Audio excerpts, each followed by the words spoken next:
លោកអ្នកនាងជាទីមេត្រីឥណ្ឌូនេស៊ីគុំកម្លាំងនាវាចម្បាំងរបស់ខ្លួនទៅបណ្ដេញនាវាឆ្មាំសមុទ្ររបស់ចិនដែលចូលក្នុងតំបន់សេដ្ឋកិច្ចផ្ដាច់មុខរបស់ខ្លួនក្រសួងការបរទេសឥណ្ឌូនេស៊ីបានធ្វើការតវ៉ាយ៉ាងខ្លាំងប្រឆាំងទៅនឹងនាវាឆ្មាំសមុទ្ររបស់ចិនមួយគ្រឿងដែលបានចំណាយពេល2ថ្ងៃនៅក្នុងតំបន់សេដ្ឋកិច្ចផ្ដាច់មុខរបស់ខ្លួននៅក្នុងតំបន់សមុទ្រចិនត្បូងមុនចាក់ចេញកាលពីថ្ងៃច័ន្ទហេតុការណ៍ដែលបានកើតឡើងនៅប្រជុំកោះណាទូណារបស់ឥណ្ឌូនេស៊ីនេះគឺជាការរំលោភចូលដែនទឹកចុងក្រោយរបស់នាវាឆ្មាំសមុទ្រនៅក្រមនេសាទត្រីរបស់ចិនទៅលើតំបន់សេដ្ឋកិច្ចផ្ដាច់មុខរបស់ឥណ្ឌូនេស៊ីទីភ្នាក់ងារសន្តិសុខដែនសមុទ្រឥណ្ឌូនេស៊ីបាននិយាយថានាវាឆ្មាំសមុទ្ររបស់ចិនបានចាក់ចេញពីតំបន់សេដ្ឋកិច្ចផ្ដាច់មុខឥណ្ឌូនេស៊ី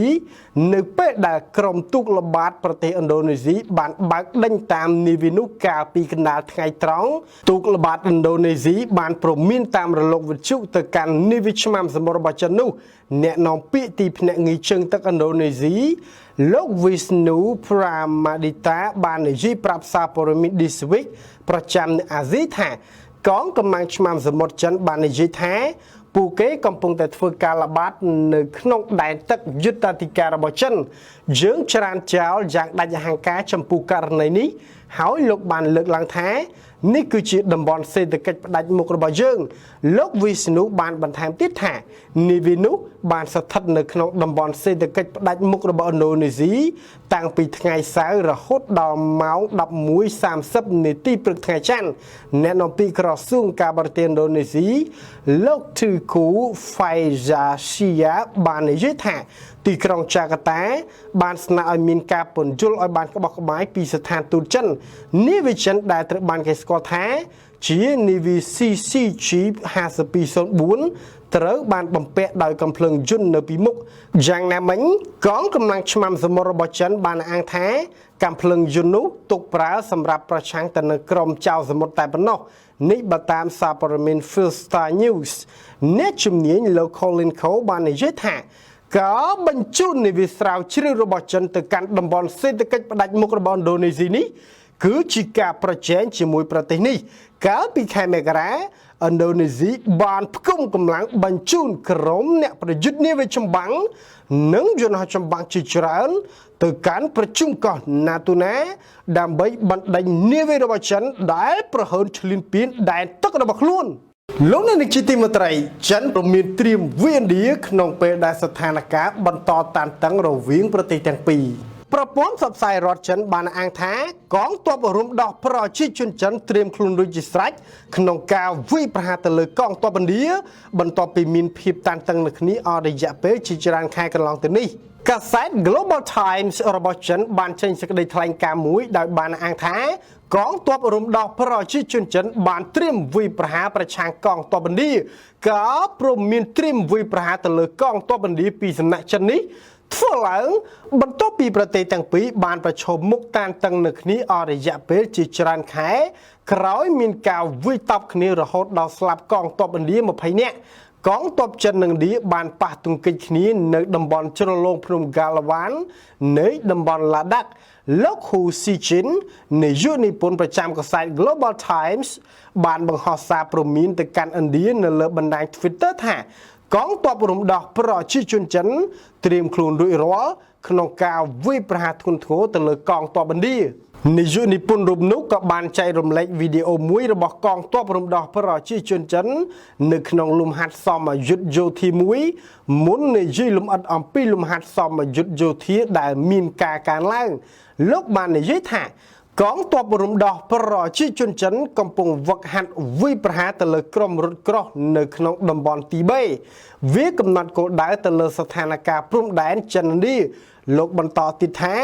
ចិនសង្ឃឹមថាកិច្ចព្រមព្រៀង5ចំណុចរវាងក្រុមរដ្ឋមន្ត្រីការបរទេសទាំងពីរអាចត្រូវបានគេអនុវត្តប៉ុន្តែចិនត្រៀមខ្លួនរួចរាល់ក្នុងការវាយប្រហារទៅលើកងទ័ពឥណ្ឌាប្រសិនបើពួកគេបដិសេធមិនព្រមអនុវត្តវានោះទេថ្មីនេះចិននិងឥណ្ឌាបានឯកភាពគ្នាលើកិច្ចព្រមព្រៀង5ចំណុចក្នុងការដោះស្រាយជម្លោះព្រំដែននៅក្នុងតំបន់ឡាដាក់ ពួកគេបានឯកភាពដកទ័ពជៀសវាងសកម្មភាពណាដែលអាចនាំទៅរកការបង្កើតភាពតានតឹងនិងចាត់វិធានការក្នុងការរក្សាសន្តិភាពនៅតាមព្រំដែនទោះបីជាមានកិច្ចព្រមព្រៀងក៏ដោយក៏ឥណ្ឌានៅតែបន្តពង្រឹងកម្លាំងរបស់ខ្លួនតាមរយៈការទទួលបាននៅក្រុមអ្នកប្រយុទ្ធយន្តហោះចម្បាំងស៊េរីថ្មី F-15EX ដែលត្រូវបានផ្ដល់ដោយកងទ័ពអាកាសសហរដ្ឋអាមេរិកតនកម្មដែលក្រសួងសេដ្ឋកិច្ចអាមេរិកដាក់លើក្រុមហ៊ុនចិន Union Development Group នេះគឺគ្រប់ទ្រព្យសម្បត្តិនិងផលចំណេញដែលកើតចេញពីទ្រព្យសម្បត្តិនៃក្រុមហ៊ុននេះនិងក្រុមហ៊ុនពាក់ព័ន្ធផ្សេងទៀតដោយផ្ទាល់ឬដោយប្រយោលមានពីហ៊ុន 50% ឬច្រើនជាងនេះឬគ្រប់គ្រងដោយបុគ្គលឬជាមួយអ្នកដទៃទៀតដែលស្ថិតនៅក្នុងសហរដ្ឋអាមេរិកឬជាកម្មសិទ្ធិឬគ្រប់គ្រងដោយជនជាតិអាមេរិកាំងគឺត្រូវបង្កក់ទាំងអស់និងត្រូវរាយការណ៍មកកាន់ការិយាល័យគ្រប់គ្រងទ្រព្យសម្បត្តិបរទេសនៃក្រសួងសេដ្ឋកិច្ចអាមេរិកអាមេរិកដាក់ទណ្ឌកម្មលើក្រុមហ៊ុនចិននេះដោយផ្អែកទៅតាមច្បាប់ Global Magnitsky ការិយាល័យគ្រប់គ្រងទ្រព្យសម្បត្តិបរទេសនៃក្រសួងសេដ្ឋកិច្ចអាមេរិកបានចោទក្រុមហ៊ុនចិន Union Development Group ថាបានបំពានទៅនឹងច្បាប់នេះតាមរយៈការបំពានសិទ្ធិមនុស្សធ្ងន់ធ្ងរនិងមានអំពើពុករលួយនៅក្នុងដំណើរការអភិវឌ្ឍគម្រោងរបស់ខ្លួននៅក្នុងខេត្តកោះកុងរបស់កម្ពុជាក្រុមហ៊ុនចិន Union Development Group បានចាប់ផ្ដើមការវិនិយោគនៅក្នុងខេត្តកោះកុងកាលពីឆ្នាំ2008ដោយទទួលបានកិច្ចសន្យាជួលដីទំហំ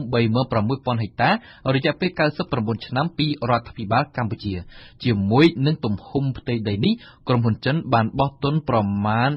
$3.8 ពាន់លានអាមេរិកលើគម្រោងអភិវឌ្ឍតារាសាគរដែលជាគម្រោងទីក្រុងទេសចរណ៍ធំបំផុតនៅក្នុងខេត្តកោះកុង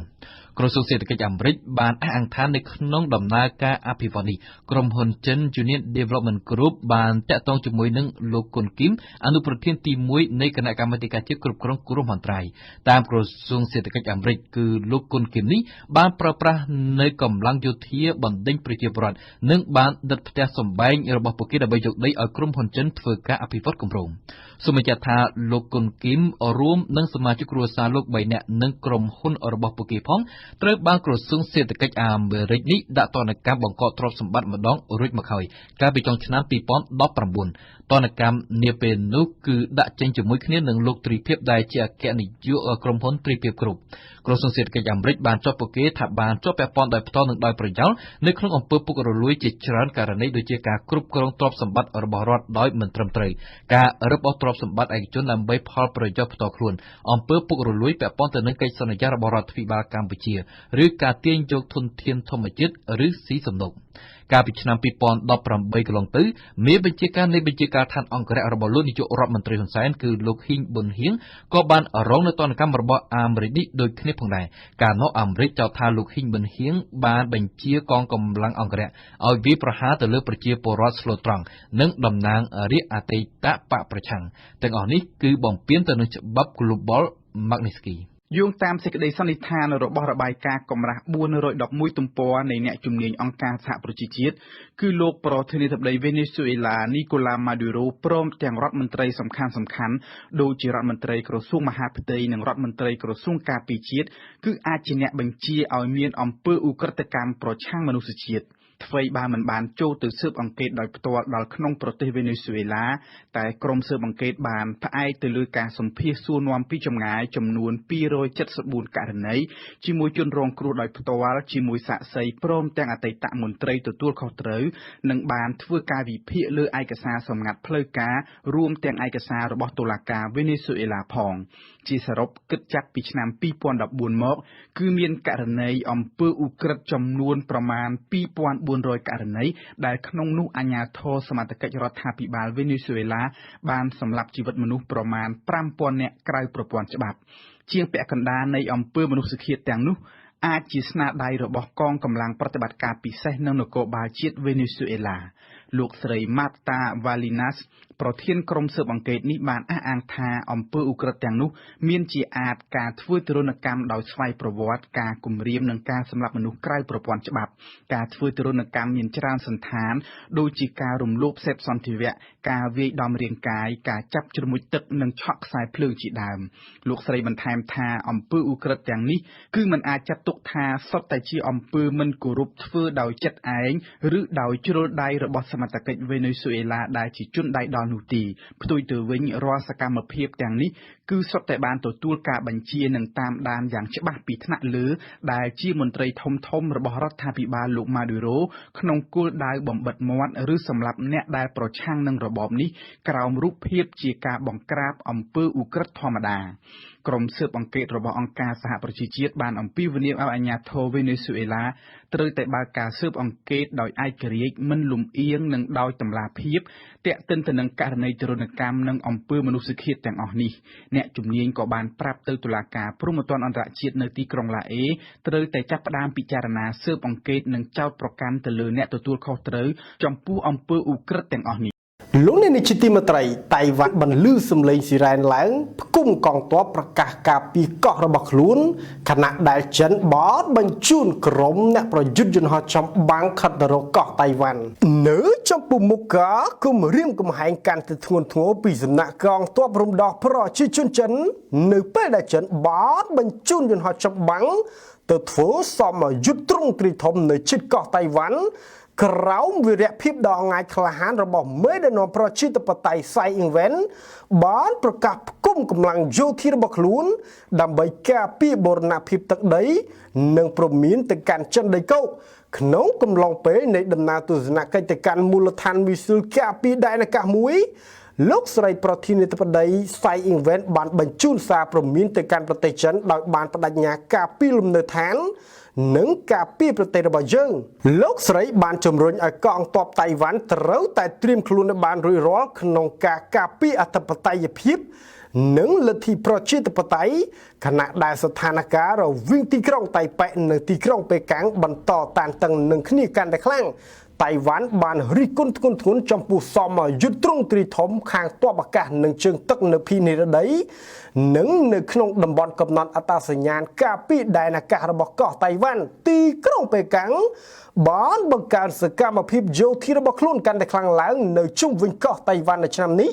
ដែលបណ្ដាលឲ្យមានការភ័យខ្លាចពីការផ្ទុះសង្គ្រាមនៅក្នុងតំបន់សមុទ្រចិនខាងត្បូងលោកស្រីប្រធានាធិបតីសៃអ៊ីងវែនបាននិយាយថាដែនអាកាសកោះតៃវ៉ាន់និងពលរដ្ឋតៃវ៉ាន់មានសុវត្ថិភាពពីព្រោះកងទ័ពបានធ្វើការយ៉ាងលំបាកក្នុងពេលនេះដែរទីក្រុងប៉េកាំងមិនបានឆ្លើយតបណាមួយចំពោះការរិះគន់របស់កោះតៃវ៉ាន់ទៅលើសមយុទ្ធរបស់ខ្លួននោះទេតៃវ៉ាន់បានរិះគន់ចំពោះលំហាត់សមយុទ្ធទ្រង់ទ្រីធំរបស់ចិននៅឆ្នេរភីនិរដីថាជាការបង្កហេតុធ្ងន់ធ្ងរនិងជាការគំរាមកំហែងចំពោះចរាចរណ៍ផ្លូវអាកាសអន្តរជាតិពេញទំហឹងតៃវ៉ាន់បានជំរុញឲ្យទីក្រុងប៉េកាំងត្រួតពិនិត្យមើលលើការធ្វើសមយុទ្ធរបស់ខ្លួននៅជិតកោះនេះឲ្យមែនទែនដោយតៃវ៉ាន់ថាជាការបំផិតបំភ័យមកលើខ្លួនដើម្បីឲ្យកោះនេះទទួលយកគោលការណ៍ចិនតែមួយលោកយេគូហ៊ុយមកពីផ្នែកប្រតិបត្តិការនិងផែនការរបស់ក្រសួងការពារជាតិតៃវ៉ាន់បានប្រាប់សន្និសីទព័ត៌មានដែលបានរៀបចំយ៉ាងរហ័សមួយថាចេតនារបស់ចិនមិនអាចត្រូវបានគេប៉ាន់ស្មាននោះទេលោកបាននិយាយថាយើងត្រូវតែត្រៀមខ្លួនរាល់សេណារីយ៉ូសម្រាប់ការផ្ទុះសង្គ្រាមក្រសួងបាននិយាយថាសមយុទ្ធនេះបានធ្វើឡើងនៅក្នុងតំបន់កំណត់អត្តសញ្ញាណការពារដែនអាកាសរបស់កោះតៃវ៉ាន់នៅចន្លោះកោះតៃវ៉ាន់និងកោះប្រតាសដែលគ្រប់គ្រងដោយកោះតៃវ៉ាន់បាននិយាយថាប្រទេសចិនបានបញ្ជូនយន្តហោះចម្បាំងស៊ូ30និងជ័យ10ទៅចូលរួមធ្វើសមយុទ្ធយ៉ាងកក្រឹកកក្រែងនោះអនុរដ្ឋមន្ត្រីក្រសួងការពារជាតិតៃវ៉ាន់លោកឆាងឆេភីងបាននិយាយថាសមយុទ្ធនេះបានគំរាមកំហែងដល់ស្ថិរភាពនៅក្នុងតំបន់និងអាកាសចរណ៍អន្តរជាតិដែលអាចធ្វើឲ្យមានគ្រោះថ្នាក់មុននេះចិនបានប្រកាសពីការធ្វើសមយុទ្ធហែកមេជ្រែកអាកាសនៅប្រជុំកោះប្រតាសដែលនឹងក្លែងជាបើកការវិនិយោគប្រជុំកោះនោះ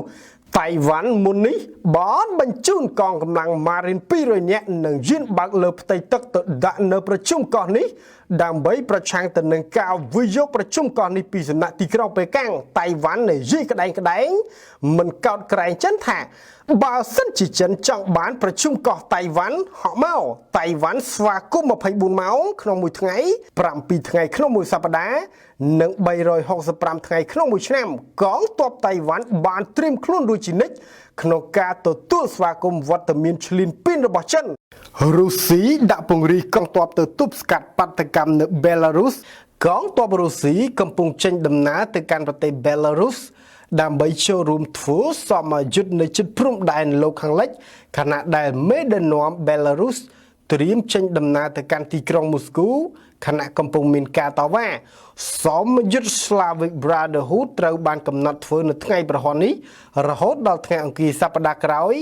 នៅទីលានវឹកវើ Brestskaya នៅជិតទីក្រុង Brest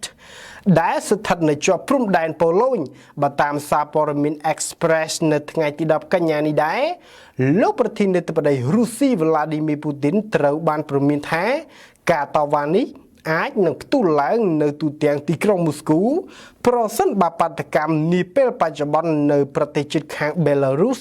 ត្រូវបានអនុញ្ញាតឲ្យបន្តកើតមានប្រទេស Belarus ត្រូវបានញោមញីដោយបាតកម្មចាប់តាំងពីដើមខែសីហាមកបន្ទាប់ពីមេដឹកនាំដែលកាន់តំណែងយូរអង្វែងគឺលោក Alexander Lukashenko ជាប់ឆ្នោតទាំងចម្រុងចម្រាស់ការបោះឆ្នោតដែលលោកបានទទួលជ័យជំនះនោះត្រូវបានគណៈបកប្រឆាំងចោទថាជាការក្លែងបន្លំឥឡូវនេះប្រធានាធិបតី Belarus ដែលកាន់តំណែង25ឆ្នាំកន្លងទៅនេះបានលើកឡើងថាលោកនឹងមិនធ្វើតាមការទាមទាររបស់ក្រុមអ្នកតវ៉ាឲ្យលោកចេញពីតំណែងនោះទេប្រធានាធិបតីរូបនោះក៏បានព្រមានធ្ងន់ធ្ងរដល់ប្រទេសរុស្ស៊ីដែលស្ថិតនៅក្បែរនោះផងដែរថាប្រសិនបើ Belarus ដួលរលំនៅថ្ងៃនេះរុស្ស៊ីនឹងដួលនៅថ្ងៃក្រោយមានមនុស្សជាង20,000នាក់បានដើរតាមដងផ្លូវនាំគ្នាតវ៉ាប្រឆាំងមេដឹកនាំឲ្យមេដឹកនាំរូបនោះចេញពីតំណែង Belarus និងរុស្ស៊ីគឺជាសម្ព័ន្ធមិត្តនៅគ្នាអស់រយៈពេលជាយូរណាស់មកហើយទោះបីជាអ្នកវិភាគថាទំនាក់ទំនងរវាងប្រទេសទាំងពីរបានធ្លាក់ចុះយ៉ាងខ្លាំង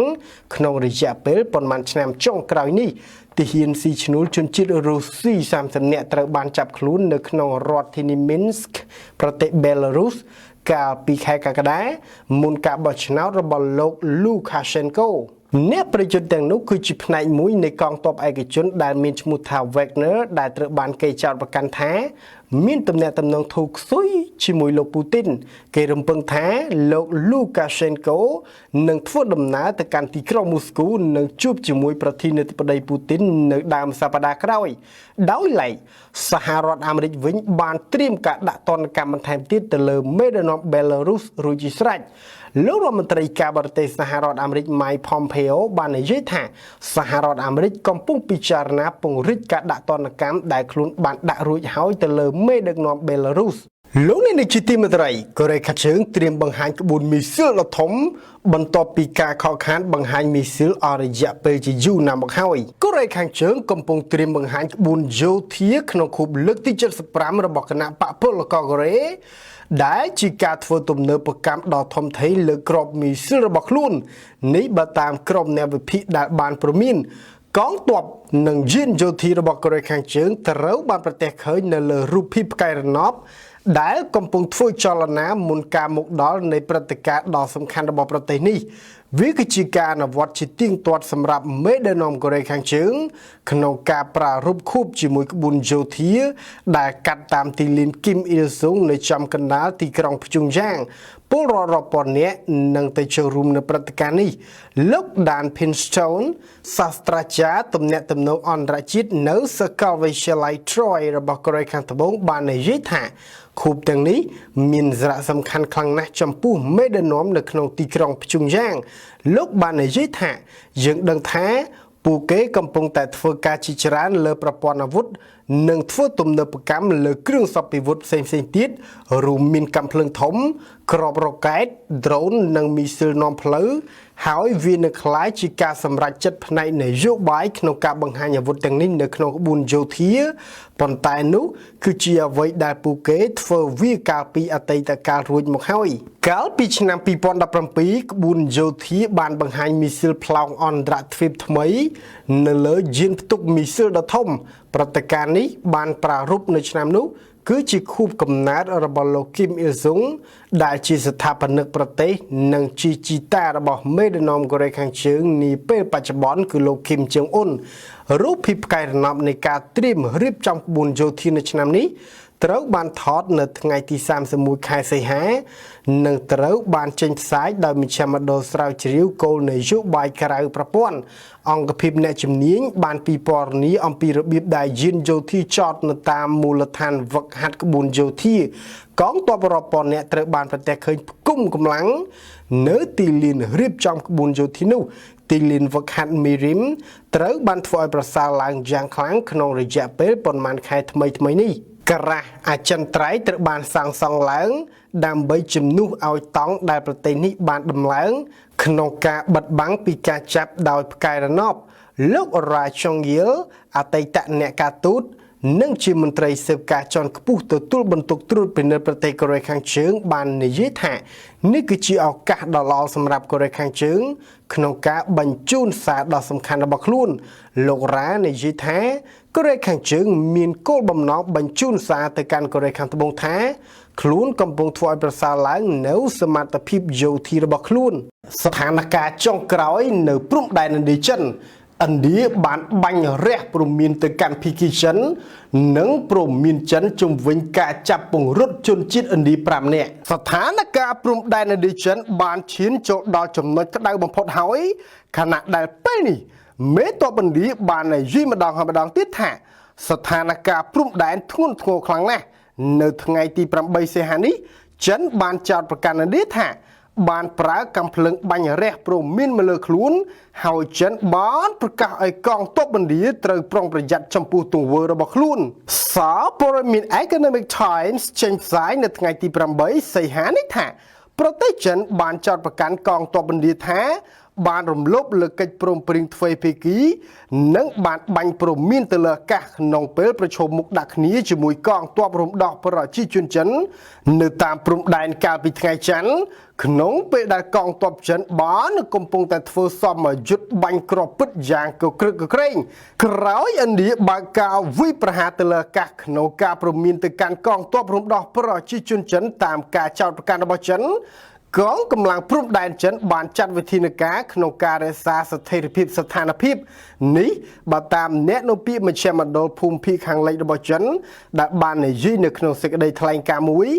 នៅព្រឹកថ្ងៃអង្គារទី500រោចបិណ្ឌ6ត្រូវនៅថ្ងៃទី8កញ្ញាឆ្នាំ2020នេះសេចក្តីថ្លែងការណ៍មិនបានបញ្ជាក់ច្បាស់ទេថាតើវិធានការទាំងនោះជាអ្វីឬថាតើកងទ័ពរំដោះប្រជាជនចិនក៏បាញ់ព្រមានទៅកាន់ភៀកីឥណ្ឌាវិញឬយ៉ាងណានោះទេក្នុងសំណុំរឿងដ៏ក្តៅគគុកនៃស្ថានភាពព្រំដែនឥណ្ឌាចិននេះដែរសារព័ត៌មាន CNN បានសរសេរថាមន្ត្រីឥណ្ឌាបាននិយាយកាលពីថ្ងៃអាទិត្យថាកងកម្លាំងយោធាឥណ្ឌាបានជូនដំណឹងដល់ប្រទេសចិនចំពោះការចោទប្រកាន់អំពីការចាប់ពង្រត់មនុស្ស5នាក់ដោយកងទ័ពរំដោះប្រជាជនចិននៅតាមព្រំដែនមានចំនួនដ៏ក្តៅគគុកនៅភ្នំហិមាល័យរដ្ឋមន្ត្រីការបរទេសឥណ្ឌាទទួលបន្ទុកកិច្ចការជនជាតិភាគតិច Kiren Rijiju ដែលជាសមាជិកនៃសភានៃរដ្ឋជាប់ព្រំដែនភាគខាងជើង Arunachal Pradesh បាននិយាយនៅលើបណ្ដាញ Twitter មួយថាសារដ៏ក្តៅគគុកត្រូវបានបញ្ជូនចេញពីកងទ័ពឥណ្ឌាទៅកាន់សមាភិកីរបស់ខ្លួនជំវិញរបាយការណ៍ជាច្រើននៅលើប្រព័ន្ធផ្សព្វផ្សាយឥណ្ឌាថាបរិសុទ្ធ5នាក់ដែលកំពុងប្រមាញ់នៅតាមព្រំដែនត្រូវបានឃុំខ្លួនដោយកងទ័ពរំដោះប្រជាជនចិនលោកកេនីបាក្រាស្នងការប៉ូលីសប្រចាំស្រុក Upper Subansiri ក្នុងរដ្ឋ Arunachal Pradesh បានប្រាប់សារព័ត៌មាន CNN ថាមនុស្ស5នាក់ត្រូវបានគេរាយការណ៍ថាបានបាត់ខ្លួនដោយមានការជជែកគ្នានៅក្នុងសហគមន៍ក្នុងតំបន់ថាកងទ័ពរំដោះប្រជាជនចិនប្រហែលជាបានចាប់ពង្រត់ឬចាប់ជំរិតពួកគេហើយទោះជាយ៉ាងណាក៏ដោយលោកបាក្រាបាននិយាយថាសាច់ញាតិរបស់បុគ្គលដែលបាត់ខ្លួនមិនបានដាក់ពាក្យបណ្ដឹងឬរាយការណ៍ជាផ្លូវការទេហើយមានព័ត៌មានលម្អិតជាក់លាក់តិចតួចបំផុតលោកបាននិយាយថាចាប់តាំងពីឧបទ្ទវហេតុនោះកើតឡើងនៅជិតខ្សែបន្ទាត់ត្រួតពិនិត្យជាក់ស្ដែងវាហួសពីដែនសមត្ថកិច្ចរបស់រដ្ឋបាលស្រុកឬប៉ូលីសហើយបើតាមប្រភពព័ត៌មានក្នុងស្រុកគ្រួសារនិងមិត្តភ័ក្តិបានធ្វើការចាត់ប្រកាន់ថាភីច្រើនប្រហែលជាកងទ័ពចិនបាននាំពួកគេទៅឆ្ងាយហើយថ្លែងនៅក្នុងសន្និសីទសារព័ត៌មានទៀងទាត់មួយអ្នកនៅពីក្រសួងការបរទេសចិនលោកឆាវលីឈៀនបាននិយាយថាលោកមិនបានដឹងអំពីការឃុំខ្លួនណាមួយនៅតាមព្រំដែននោះទេលោកបានបន្ថែមថា ជំហររបស់ចិននៅផ្នែកខាងកើតនៃព្រំដែនចិនឥណ្ឌាគឺស្របនិងច្បាស់លាស់យើងមិនដែលទទួលស្គាល់អ្វីដែលគេហៅថា Arunachal Pradesh ដែលត្រូវបានបង្កើតឡើងដោយខុសច្បាប់នៅលើទឹកដីចិននោះទេភាពតានតឹងកាន់តែខ្លាំងរវាងចិននិងឥណ្ឌាបានកើតឡើងបន្ទាប់ពីឥណ្ឌាត្រូវបានចោទថាបានវាយប្រហារទៅលើកងទ័ពចិននិងបានចូលកាន់កាប់តំបន់ឈរជើងមួយនៅលើភ្នំហេម៉ាឡ័យមួយថ្ងៃក្រោយហេតុការណ៍នោះប្រទេសចិនបានបញ្ជូនកងទ័ព 1000 នាក់ហែហមអមដំណើរដោយគ្រឿងសព្វាវុធយានចម្បាំងកាំភ្លើងធំនិងគ្រឿងបរិក្ខារយោធាជាច្រើនទៅកាន់តំបន់ព្រំដែនមានចំនួនក្តៅកគុកនិងបានធ្វើសមយុទ្ធបាញ់គ្រាប់ពិតជន្លនឌីនៅតាមព្រំដែនមានចំនួននៅចំពោះមុខការគំរាមធ្វើសមយុទ្ធបាញ់គ្រាប់ពិតនៅតាមព្រំដែនឥណ្ឌាត្រូវបានចិនចោទថាបានបាញ់ព្រមានទៅកាន់ភីគីចិនវិញបន្ទាប់ពីកងទ័ពឥណ្ឌាបានបាញ់ទៅលើដែនអាកាសទៅរកភីគីចិនមុននេះចិនបាននិយាយនៅលើកាសែត Global Times ថាបើសិនជាចំនួនរវាងឥណ្ឌានិងខ្លួនផ្ទុះឡើងឥណ្ឌានៅគ្មានវាសនាអាចយកឈ្នះលើខ្លួនបានឡើយគួរក៏សង្កល់ថាមុននេះឥណ្ឌាបានកំពុងតែស្វែងរកការពង្រឹងចំណងទំនាក់ទំនងជាមួយសហរដ្ឋអាមេរិកកាន់តែខ្លាំងឡើងដើម្បីពង្រឹងវិស័យយោធាប្រទេសចិនបានព្រមមានសហរដ្ឋអាមេរិកឲ្យដកខ្លួនចេញពីវិវាទព្រំដែនរបស់ខ្លួនជាមួយឥណ្ឌាអ្នកវិភាគថាការចាប់ដៃរវាងឥណ្ឌានិងសហរដ្ឋអាមេរិកកំពុងតែធ្វើឲ្យចិនកាន់តែក្តៅក្រហាយនិងជំរុញឲ្យមានការប្រឈមមុខដាក់គ្នាកាន់តែខ្លាំងឡើងរុស្ស៊ីនិងអាមេរិកកំពុងគុំកម្លាំងធ្វើសមយុទ្ធនៅតាមព្រំដែនឌឺដាក់គ្នាកងទ័ពរុស្ស៊ី 1000 នាក់បានបិទបញ្ចប់លំហាត់សមយុទ្ធការពីដែនអាកាសក្នុងពេលដែលកំពុងមានភាពតានតឹងជាមួយអង្គការ NATO កងកម្លាំងការពីដែនអាកាសស្រុកយោធាកណ្ដាលរបស់រុស្ស៊ីបានបង្កើនល្បឿនក្នុងការចូលរួមធ្វើសមយុទ្ធបាញ់គ្រាប់ពិតអង្គភាពយោធានេះត្រូវបានដាក់ពង្រាយនៅក្នុងតំបន់ Penza, Samara, Saratov, Orenburg និងតំបន់ Kirov សមយុទ្ធរបស់រុស្ស៊ីបានគ្របដណ្ដប់លើផ្ទៃដី 2000 គីឡូម៉ែត្រការ៉េកងទ័ពអាកាសរុស្ស៊ីបានកាន់កាប់តំបន់ការពារដើម្បីត្រៀមសម្រាប់ការប្រយុទ្ធបើតាមប្រព័ន្ធផ្សព្វផ្សាយរុស្ស៊ីសមយុទ្ធស្នៀតសរុបចំនួន16កន្លែងត្រូវបានរៀបចំធ្វើឡើងរុស្ស៊ីបានធ្វើសមយុទ្ធប្រើប្រព័ន្ធកាណុងនិងមីស៊ីលប្រឆាំងយន្តហោះចម្បាំងកងកម្លាំងស្រុកយោធាកណ្ដាលរុស្ស៊ីបានកំទេចគោលដៅចំនួន50កន្លែងនៅក្នុងលំហាត់សមយុទ្ធនោះកងទ័ពរុស្ស៊ី 1000 នាក់និងគ្រឿងសព្វាវុធជាច្រើនត្រូវបានប្រើប្រាស់នៅក្នុងលំហាត់សមយុទ្ធនោះដោយឡែកនៅថ្ងៃច័ន្ទទី18កញ្ញាខាងមុខ Zogzi និងសហរដ្ឋអាមេរិកនឹងដឹកនាំធ្វើសមយុទ្ធប្រចាំឆ្នាំ Nobel នៅទីប្រជុំជន Virginia នេះបើតាមក្រសួងការពារជាតិ Zogzi កំពុងតែធ្វើជាម្ចាស់ផ្ទះនៃលំហាត់សមយុទ្ធ Nobel Partner ជាលើកទី5កងទ័ពប្រហែល 2700 នាក់មកពីប្រទេសបារាំង Zogzi ប៉ូឡូញចក្រភពអង់គ្លេសនិងសហរដ្ឋអាមេរិកត្រូវបានគេរំពឹងថានឹងចូលរួមនៅក្នុងព្រឹត្តិការណ៍នេះនៅឆ្នាំនេះសមយុទ្ធរបស់ Zogzi និងសហរដ្ឋអាមេរិកនឹងធ្វើឡើងក្នុងពេលដែលរុស្ស៊ីនិងអង្គការ NATO កំពុងមានភាពតានតឹងនៅគ្នារុស្ស៊ីថ្មីនេះបានបញ្ជូននាវាមួយទឹកកងនាវាចម្បាំងចូលដែនទឹកអាឡាស្កាហើយក្រុមយន្តហោះ6គ្រឿងបានហោះទៅជិតដែនទឹកអាឡាស្កាបន្ទាប់ពីសហរដ្ឋអាមេរិកបានបញ្ជូនយន្តហោះទម្លាក់គ្រាប់បែក B-52 6គ្រឿងទៅហោះពីលើដែនអាកាសប្រទេសសម្ព័ន្ធមិត្តអង្គការ NATO ទាំង30ការចង្អុលមុខនឹងការទម្លាក់កំហុសដាក់គ្នារវាងចិននិងឥណ្ឌាបានធ្វើឡើងតាមរយៈសេចក្តីប្រកាសព័ត៌មានរៀងៗខ្លួនចេញផ្សាយក្នុងថ្ងៃអង្គារទី8កញ្ញាពីខាងចិនក្រសួងការពារជាតិបានចោទឥណ្ឌាពីបទបង្កហេតុយោធាធ្ងន់ធ្ងរបន្ទាប់ពីទាហានឥណ្ឌាបានដើរឆ្លងខ្សែបន្ទាត់ព្រំដែននិងបានបាញ់កាំភ្លើងព្រមានក្នុងថ្ងៃច័ន្ទទី7កញ្ញានៅពេលនោះកងទ័ពចិននៅតាមព្រំដែនបានបង្ខំចិត្តធ្វើការបាញ់តបវិញដើម្បីធ្វើឲ្យស្ថានភាពមានស្ថិរភាពនៅនឹងកន្លែងនេះបើផ្អែកតាមសេចក្តីប្រកាសព័ត៌មានរបស់ក្រសួងការពារជាតិចិនដដែលចម្លើយតបភ្លាមពីខាងឥណ្ឌាសេចក្តីប្រកាសព័ត៌មានរបស់កងទ័ពបានទម្លាក់កំហុសដាក់ចិនវិញដោយចោទកងទ័ពចិនពីបទបានបាញ់កាំភ្លើងច្រើនគ្រាប់ទៅលើអាកាសដើម្បីសម្លុតបំភ័យកងទ័ពឥណ្ឌាតែទោះជាមានការបង្ករឿងធ្ងន់ធ្ងរពីកងទ័ពចិនបែបនេះក៏ដោយក៏កងទ័ពឥណ្ឌាបានរក្សាភាពអត់ធ្មត់ និងប្រកាន់អាកប្បកិរិយាប្រកបដោយភាពចាស់ទុំនិងការទទួលខុសត្រូវខ្ពស់នេះជាការបន្ថែមរបស់សេចក្តីប្រកាសព័ត៌មានកងទ័ពឥណ្ឌា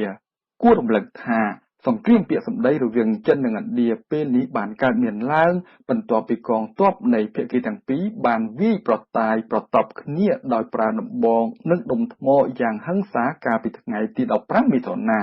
អំពើហិង្សាកាលនោះបានបណ្ដាលឲ្យស្លាប់និងរបួសទាហានជាច្រើនអ្នកនៅក្នុងភាគីម្ខាង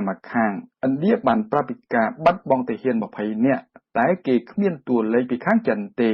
សូមជម្រាបថាចំនួនព្រំដែនរវាងចិននិងឥណ្ឌាគឺស្ថិតនៅលើជ្រលងភ្នំ Galwan ដែលមានកម្ពស់ជាង 4,500 ម៉ែត្រស្ថិតក្នុងតំបន់ឡាដាលើជួរភ្នំហេមាពៀនក្រោយអំពើហិង្សាថ្ងៃទី15មិថុនាភាគីទាំងពីរបានជួបចរចាគ្នាក្នុងកម្រិតអ្នកទទួលខុសត្រូវយោធាជាន់ខ្ពស់និងបានឯកភាពគ្នាកាត់បន្ថយភាពតានតឹង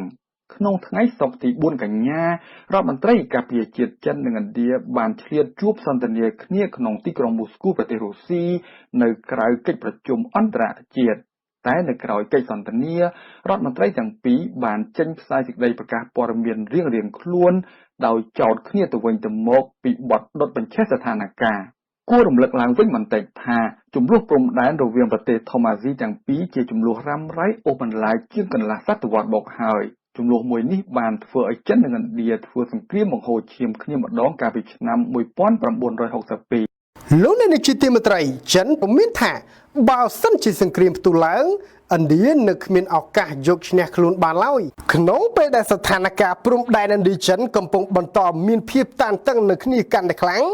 ចិនបានចេញបទវិចារណកថាមួយនៅលើកាសែតរបស់ខ្លួន Global Times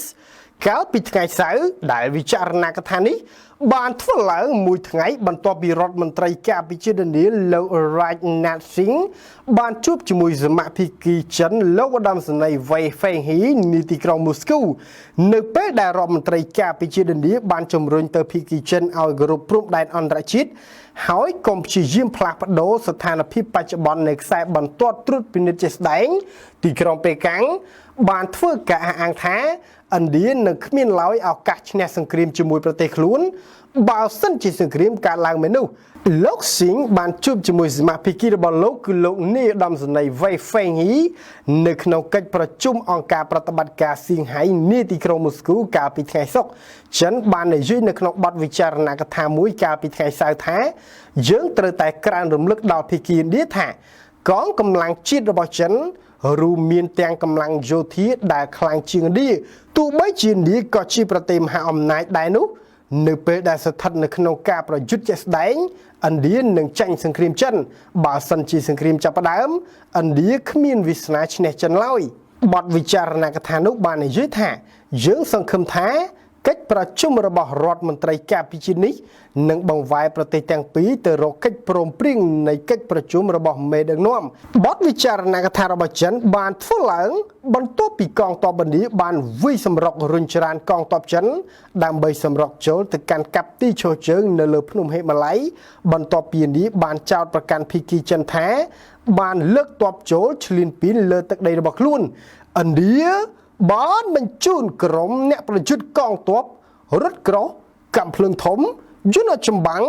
និងត្រៀមដាក់ពង្រីមីស៊ីលបំពាក់ក្បាលគ្រាប់នុយក្លេអ៊ែរពីនាការទៅព្រំដែនមានចំនួនជាមួយចិនគ្រាប់មីស៊ីលនេះអាចវាយកំទេចតំបន់1គីឡូម៉ែត្រ4ជ្រុងឲ្យរលួយខ្វល់និងភីចំហាយទៅដល់តំបន់ផ្សេងទៀតលោកអ្នកនាយកទីមេត្រីអង្គការតូបានព្រមានថាការឈ្លានពានរបស់រុស្ស៊ីនៅអឺរ៉ុបអាចប្រឈមនឹងហានិភ័យពីសង្គ្រាមត្រជាក់រុស្ស៊ីកំពុងមានបំណងពង្រីកដែនឥទ្ធិពលរបស់ខ្លួននៅក្នុងតំបន់អឺរ៉ុបដោយកំពុងតែបង្កហានិភ័យសង្គ្រាមត្រជាក់ថ្មីមួយនេះបើតាមលោក Jens Stoltenberg ប្រធានអង្គការ NATO ដែលបានព្រមានលោក Stoltenberg បាននិយាយថាអាកប្បកិរិយានិងការប៉ុនប៉ងរបស់លោកប្រធានាធិបតី Vladimir Putin ក្នុងការបង្កើតដែនឥទ្ធិពលនិងមើលឃើញពីការឆ្លើយតបវិញពីសំណាក់អង្គការ NATO លោកបានបន្ថែមថាយើងមិនចង់ឲ្យមានសង្គ្រាមត្រជាក់ថ្មីនោះទេយើងមិនចង់ឲ្យមានការប្រណាំងប្រជែងអាវុធគ្នានោះទេប៉ុន្តែក្នុងពេលដូចគ្នានេះយើងត្រូវតែធ្វើឲ្យជាក់ថា យើងកំពុងសម្របខ្លួននៅពេលដែលពិភពលោកកំពុងផ្លាស់ប្ដូរដូច្នេះហើយយើងកំពុងតែធ្វើការដើម្បីឆ្លើយតបចំពោះអ្វីដែលរុស្ស៊ីកំពុងធ្វើហើយនោះជាមូលហេតុដែលឥឡូវនេះយើងកំពុងអនុវត្តការពង្រឹងដ៏ធំបំផុតនៃការការពាររួមគ្នារបស់យើងចាប់តាំងពីការបញ្ចប់សង្គ្រាមត្រជាក់ប្រមុខអង្គការ NATO បានពិពណ៌នាពីរបៀបដែលប្រទេសនានាដែលអង្គការយោធាដ៏ធំបំផុតរបស់ពិភពលោកមិនបានកាត់បន្ថយការចំណាយលើវិស័យការពារជាតិលោកបាននិយាយថាប្រទេសសម្ព័ន្ធមិត្តអង្គការ NATO ទាំងអស់ឥឡូវនេះកំពុងតែបង្កើនការចំណាយលើវិស័យយោធាហើយពួកយើងកំពុងតែធ្វើទំនើបកម្មលើកងកម្លាំងយោធារបស់យើងដូច្នេះអង្គការ NATO កំពុងធ្វើការឆ្លើយតបចំពោះការការពារឲ្យបានសមមូលប្រធានអង្គការ NATO ក៏បានលើកឡើងផងដែរថាការបំពុលទៅលើអ្នកធ្វើយុទ្ធនាការប្រឆាំងអំពើពុករលួយរុស្ស៊ី Alexei Navalny បានចង្អុលបង្ហាញពីភាពធ្ងន់ធ្ងរនៃការគំរាមកំហែងដែលធ្វើឡើងដោយលោក Vladimir Putin ការបំពុលទៅលើលោក Navalny បានធ្វើឡើងបន្ទាប់ពីការធ្វើឃាតទៅលើលោក Alexander Litvinenko នៅក្នុងទីក្រុងឡុងនិងការវាយប្រហារទៅលើលោក Sergei Skripal ជាមួយកូនស្រី Yulia នៅក្នុងទីក្រុង Salisbury ដោយឡែកការព្រមានរបស់អង្គការ NATO នាពេលនេះធ្វើឡើងបន្ទាប់ពីរុស្ស៊ីបានបញ្ជូននាវាមួយទឹកមួយគ្រឿងនិងកងនាវាចម្បាំងទៅកាន់តំបន់ Alaska រុស្ស៊ីក៏បានបញ្ជូនក្រុមយន្តហោះ6គ្រឿងទៅកាន់ដែនអាកាសក្បែរ Alaska ផងដែរដែលវត្តមានទាំងនោះធ្វើឡើងបន្ទាប់ពីអាមេរិកបញ្ជូនយន្តហោះទម្លាក់គ្រាប់បែក352 6គ្រឿងទៅកាន់ដែនអាកាសរបស់បណ្ដាប្រទេសជាសមាជិកអង្គការ NATO ទាំង30លោកអ្នកនាងជាទីមេត្រីសហរដ្ឋអាមេរិកបានអះថារុស្ស៊ីចិននិងអ៊ីរ៉ង់បញ្ជូនចារកម្មរបស់ខ្លួនទៅលួចយកការស្រាវជ្រាវអំពីវ៉ាក់សាំងប្រឆាំងកូវីដ -19 របស់សហរដ្ឋអាមេរិករុស្ស៊ីចិននិងអ៊ីរ៉ង់បានបញ្ជូនក្រុមចារកម្មរបស់ខ្លួនទៅកាន់បណ្ដាប្រទេសលោកខាងលិចដើម្បីលួចយកព័ត៌មានអំពីការស្រាវជ្រាវវ៉ាក់សាំងប្រឆាំងជំងឺ COVID-19 ក្រមមន្ត្រីបាននិយាយថាអ្នកស៊ើបការមកពីប្រទេសទាំង3បានផ្ដោតគោលដៅទៅលើជីវគីមីនិងសាកលវិទ្យាល័យស្រាវជ្រាវរបស់សហរដ្ឋអាមេរិកដើម្បីលួចយកទិន្នន័យសម្រាប់វ៉ាក់សាំងការពារមេរោគក្រមមន្ត្រីអាមេរិកបានអះថាក្រុមពួក hacker ចិនបានព្យាយាមលួចយកព័ត៌មានពីសាកលវិទ្យាល័យ North Carolina ក៏ដូចជាសាលារៀនដទៃទៀតដែលផ្ដោតលើការស្រាវជ្រាវពីជំងឺ COVID-19 ពីព្រោះការការពារទិន្នន័យរបស់ពួកគេខ្សោយជាងក្រុមហ៊ុនឱសថធំៗមន្ត្រីស៊ើបការសម្ងាត់បាននិយាយថាពួកគេបានដឹងពីការប៉ុនប៉ងរបស់ប្រទេសចិនក្នុងការលួចយកទិន្នន័យកាលពីដើមខែកុម្ភៈដោយពួក hacker ប្រើប្រាស់ព័ត៌មានពីអង្គភាពសុខភាពពិភពលោកដើម្បីដឹកនាំកិច្ចប្រឹងប្រែងធ្វើចារកម្មរបស់ខ្លួននៅប្រទេសលោកខាងលិចមន្ត្រីពីររូបដែលបានដឹងអំពីបញ្ហានេះបានប្រាប់កាសែត The New York Times ថា FBI បានព្រមានដល់សាកលវិទ្យាល័យ North Carolina ក្នុងរយៈពេលប៉ុន្មានសប្តាហ៍ថ្មីនេះអំពីការhackចូលក្រុម hacker ចិនបានព្យាយាមចូលទៅកាន់បណ្ដាញកុំព្យូទ័រនៃនាយកដ្ឋានរបស់សាលាប៉ុន្តែមិនទទួលបានជោគជ័យនោះទេឯកសាររបស់តុលាការអាមេរិកក៏បានបង្ហាញផងដែរថាប្រទេសចិនបានអនុវត្តការឈ្លានពានជាច្រើនលើករណីមួយចំនួនទៀតពួកគេបានចោទប្រកាន់ពួក hacker ជនជាតិចិន2នាក់ពីបទប្រមាញ់ព័ត៌មានវ៉ាក់សាំងនិងការស្រាវជ្រាវពីក្រុមហ៊ុនជីវៈបច្ចេកវិទ្យារបស់សហរដ្ឋអាមេរិកទន្ទឹមនឹងនេះអ៊ីរ៉ង់និងរុស្ស៊ីក៏កំពុងប្រើប្រាស់ចារកម្មក្នុងគោលបំណងដើម្បីទទួលបានទិន្នន័យពីទីភ្នាក់ងារនានានៅកាណាដានិងអង់គ្លេសដូចជា GCHQ កាលពីខែកក្កដាមន្ត្រីអាមេរិកអង់គ្លេសនិងកាណាដាបាននិយាយថាក្រុមរុស្ស៊ីមួយក្រុមដែលមានឈ្មោះថា Cozy Bear បានប្រមូលផ្ដុំការស្រាវជ្រាវពីសាកលវិទ្យាល័យ Oxford និងដៃគូឱសថរបស់ខ្លួនគឺ AstraZeneca COVID-19 បានបង្កការខូចខាតយ៉ាងខ្លាំងដល់វិស័យប្រេងឥន្ធនៈកាលពីចុងខែសីហាក្រុមហ៊ុន Total បារាំងបានប្រកាសខាតបង់អស់ $8,400 លានក្រុមហ៊ុន Eni អ៊ីតាលីប្រកាសខាត $5,200 លានShell ក្រុមហ៊ុនកូនកាត់អង់គ្លេសហូឡង់ខាតធំជាងគេបំផុតដល់ទៅ $18,100 លាននៅត្រីមាសទី2នៃឆ្នាំ2020ការខាតបង់ដ៏ធំធេងខ្លាំងរបស់ក្រុមហ៊ុនប្រេងឥន្ធនៈយក្សទាំង3នៅអឺរ៉ុបគឺបណ្ដាលមកពីការបាត់បង់តម្លៃពាក្យហ៊ុននៅលើទីផ្សារមូលបត្រចុះក្រុមហ៊ុនប្រេងឥន្ធនៈចិនតើយ៉ាងណាដែរ ប្រទេសចិនបានងើបចេញពីវិបត្តិ COVID-19 មុនគេក៏ប៉ុន្តែកូវីដ -19 ក៏បានពង្រៀបក្រុមហ៊ុនយក្សរបស់ចិនមិនខុសពីគូប្រជែងអន្តរជាតិផ្សេងៗទៀតឡើយគិតចាប់តាំងពីបានចូលក្នុងទីផ្សារមូលបត្រហុងកុងមានលក់ភាគហ៊ុននៅឆ្នាំ 2000 មកក្រុមហ៊ុន Sinopec បានស្គាល់ការខាតបង់ជាលើកទី1អស់ $3,200 លានដោយហេតុតែតម្រូវការពិភពលោកខ្សោយក្រុមហ៊ុន Sinopec ដែលបើទោះបីជាជាប់ឈ្មោះជាក្រុមហ៊ុនប្រេងលំដាប់ទី1នៅអាស៊ីក្តីក៏ក្រុមហ៊ុនអាចចម្រាញ់ប្រេងឆៅបានតែ111លានតោនតែប៉ុណ្ណោះនៅចន្លោះពីខែមករាដល់ខែមិថុនាឆ្នាំ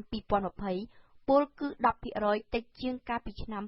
2019 ម្យ៉ាងទៀតក្រុមហ៊ុនត្រូវរំលោះទ្រព្យលក់ភាគហ៊ុនទៅខាងបំពង់បង្ហូរប្រេងនិងកាត់បន្ថយចំណាយវិនិយោគចំនួន 10% នៅឆ្នាំ 2020 តុល្យការរបស់ក្រុមហ៊ុនប្រេងលេខ1របស់ចិន PetroChina ដែលទើបបានផ្សព្វផ្សាយកាលពី 2-3 ថ្ងៃមុនកាន់តែអាក្រក់ខ្លាំងទៅទៀតដោយក្រុមហ៊ុនបានខាតបង់អស់ដល់ទៅ $4,400 លាននៅក្នុងឆមាសទី1នៃឆ្នាំនេះដោយក្រុមហ៊ុនអឺរ៉ុបដែរ PetroChina រងគ្រោះខ្លាំងដោយហេតុតែតម្លៃប្រេងនៅលើទីផ្សារបានដាំក្បាលចុះផងតម្រូវការក្នុងស្រុកនិងពិភពលោកទុច្ចងាក់ផងនៅលើទីផ្សារភាគហ៊ុនក្រុមហ៊ុនបានខាតបង់អស់ដល់ទៅ $1,200 លានជាចុងក្រោយក្រុមហ៊ុនរដ្ឋចិន CNOOC China National Offshore Oil Corp ហៅកាត់ថា China Corp ដែលមានជំនាញនាំចេញប្រេងទៅបរទេសច្រើនជាងគេវិញមានស្ថានភាពសុខភាពល្អប្រសើរជាងគេបន្តិចមិនខាតបង់មែនតែប្រាក់ចំណេញបានរួមតូចអស់2ភាគ3លោកនាយកជាទីមេត្រីចិនហៅសហរដ្ឋអាមេរិកថាជាការបង្កការគំរាមកំហែងធ្ងន់ធ្ងរដល់សន្តិភាពពិភពលោកក្រសួងការពារជាតិចិនកាលពីថ្ងៃអាទិត្យបានរិះគន់ទៅលើរបាយការណ៍សហរដ្ឋអាមេរិកស្ដីពីមហិច្ឆតារបស់កងកម្លាំងយោធារបស់ប្រទេសនេះដោយបាននិយាយថាសហរដ្ឋអាមេរិកបង្កការគំរាមកំហែងធ្ងន់ធ្ងរបំផុតដល់សន្តិភាពពិភពលោកនិងច្បាប់អន្តរជាតិសេចក្តីថ្លែងការណ៍របស់ចិននេះធ្វើឡើងកាលពីថ្ងៃទី2កញ្ញាដោយត្រូវបានបញ្ចេញនៅលើរបាយការណ៍របស់ក្រសួងការពារជាតិសហរដ្ឋអាមេរិកផ្ញើទៅកាន់សភាស្ដីពីគោលបំណងនិងការអភិវឌ្ឍកងកម្លាំងយោធារបស់ចិនដែលខ្លួននិយាយថានឹងមានផលប៉ះពាល់ធ្ងន់ធ្ងរសម្រាប់ផលប្រយោជន៍ជាតិសហរដ្ឋអាមេរិកនិងសន្តិសុខនៃបទបញ្ជាដែលផ្អែកលើច្បាប់អន្តរជាតិអ្នកនាំពាក្យក្រសួងការពារជាតិចិនលោកវូគៀនបានហៅរបាយការណ៍នេះថា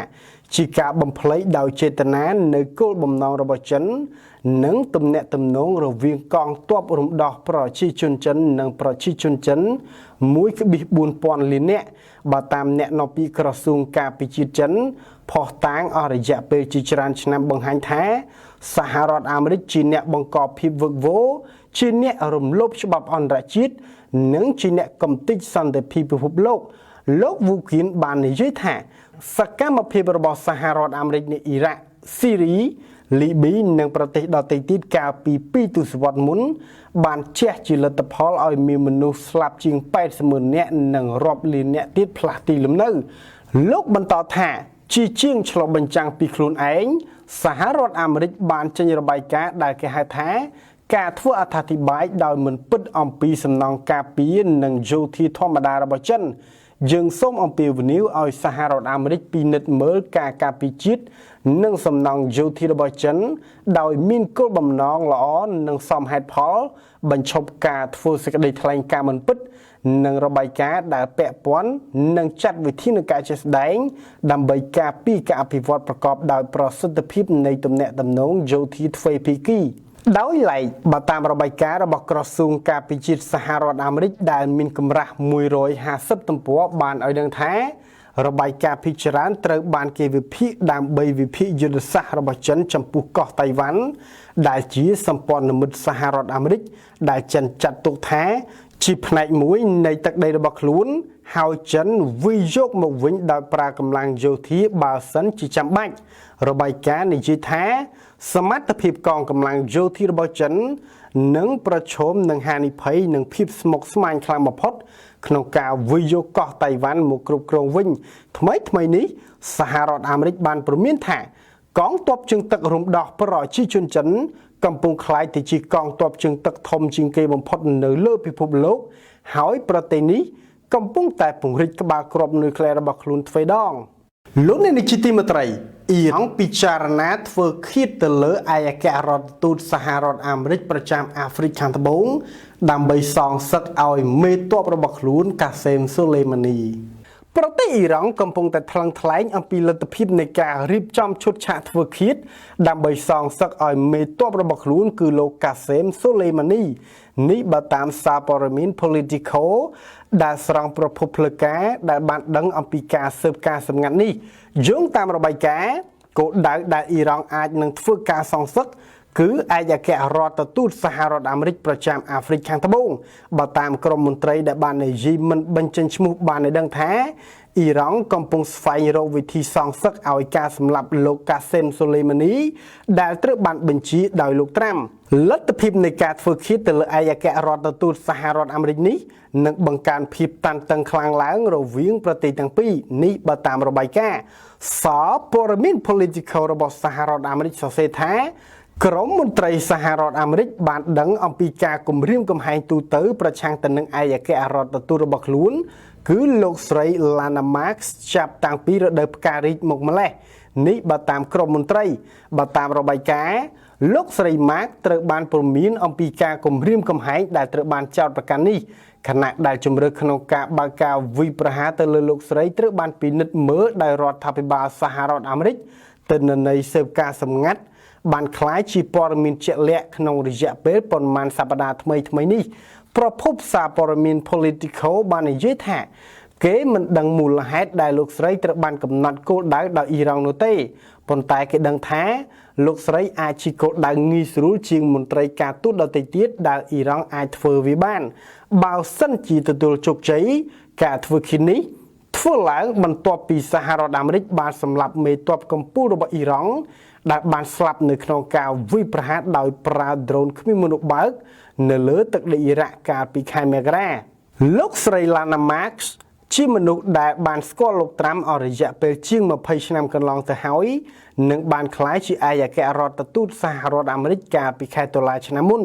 លោកស្រី Mark គឺជាសមាជិក Resort Mar-a-Lago របស់លោកត្រាំដំណើរទស្សនកិច្ចក្នុងប្រទេសជាសមាគមអាស៊ានទីប្រឹក្សារដ្ឋនិងជារដ្ឋមន្ត្រីក្រសួងការពារជាតិប្រទេសចិនលោកឧត្តមសេនីយ៍វ៉ៃហ្វេងបានប្រាប់អ្នកសារព័ត៌មានថាបានសច្ចាជាមួយនឹងសមាគមអាស៊ានថាត្រូវរួមគ្នាដោះស្រាយសមុទ្រចិនខាងត្បូងឲ្យបានតាមសារព័ត៌មានរបស់ចិន Global Times លោកវ៉ៃហ្វេងបានធ្វើទស្សនកិច្ចនៅប្រទេសម៉ាឡេស៊ីឥណ្ឌូនេស៊ីប្រូយណេនិងហ្វីលីពីនកាលពីសប្តាហ៍កន្លងទៅនេះប៉ុន្តែលោកមិនបានទៅធ្វើទស្សនកិច្ចនៅប្រទេសវៀតណាមនោះទេប្រទេសវៀតណាមគឺជាសមាជិកអាស៊ានដែលហ៊ានប្រឈមខ្លាំងជាងគេបើធៀបទៅនឹងប្រទេសនានានៅក្នុងសមាគមអាស៊ានដែលមានចំនួនដែនទឹកជាមួយនឹងប្រទេសចិនដំណើរទស្សនកិច្ចរបស់រដ្ឋមន្ត្រីការពារជាតិប្រទេសចិនត្រូវបានក្រុមអ្នកវិភាគភូមិសាស្ត្រនយោបាយជនជាតិចិនគិតថាមានសារៈសំខាន់ជាខ្លាំងដែលអាចធ្វើឲ្យសមាជិកអាស៊ានមួយចំនួនយល់ឃើញល្អវិញសម្រាប់ចិនហើយនឹងធ្វើឲ្យមានការសាមគ្គីភាពរវាងអាស៊ាននិងចិនឡើងវិញផងដែរក្នុងដំណើរទស្សនកិច្ចនេះលោកវ៉ៃហ្វេងបានជួបសមាភាគីរបស់លោកហើយក៏បាន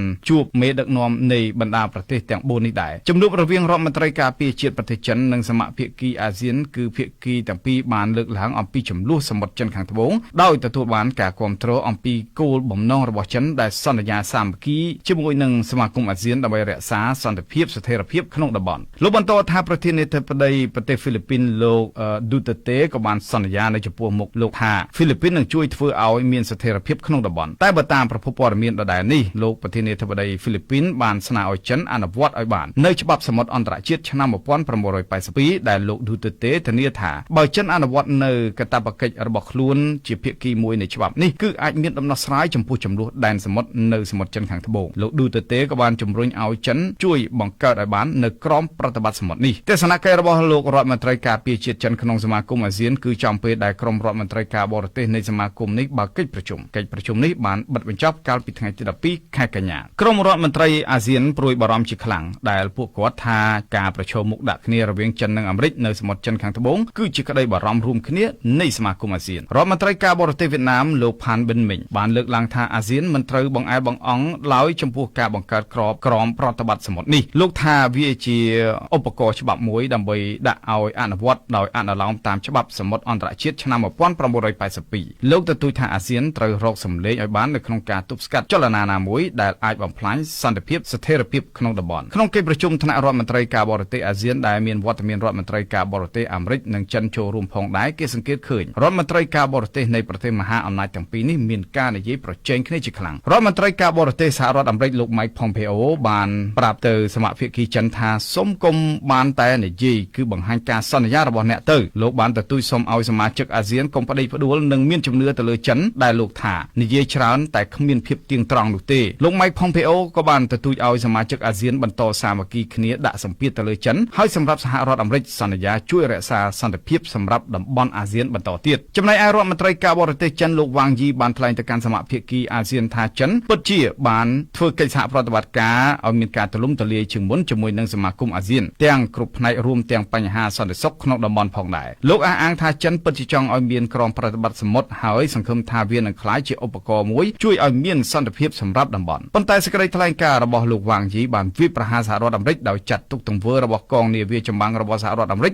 នៅសមុទ្រចិនខាងត្បូងជាក់ស្ដែងណាស់ដែលក្រុង Washington ចូលខ្លួនមកប្រឡូកប្រឡាក់នឹងកិច្ចការរបស់តំបន់លោកទទូចថាអាស៊ានត្រូវតែបែងចែកឲ្យច្បាស់រវាងមិត្តនៅក្នុងតំបន់និងមិត្តក្រៅតំបន់សម្រាប់អ្នកវិភាគលោកឡៃលីហៃដុងជាសាស្ត្រាចារ្យមុខវិជ្ជាទំនាក់ទំនងអន្តរជាតិនៃសាកលវិទ្យាល័យកិច្ចការបរទេសចិនបានប្រាប់ Global Times ថាចិននៅតែជាមិត្តមិនអាចខ្វះបានសម្រាប់សមាគមអាស៊ានហើយក្រុងប៉េកាំងពិតជាមិនចង់បង្កើតសត្រូវនៅក្នុងតំបន់នោះទេលោកបន្តថាអ្នកប្រជែងមកពីខាងក្រៅក៏មិនល្អដែរសម្រាប់ប្រទេសក្នុងតំបន់លោកមើលឃើញថាសហរដ្ឋអាមេរិកដូចជាបញ្ចេញឥទ្ធិពលហួសហេតុបន្តិច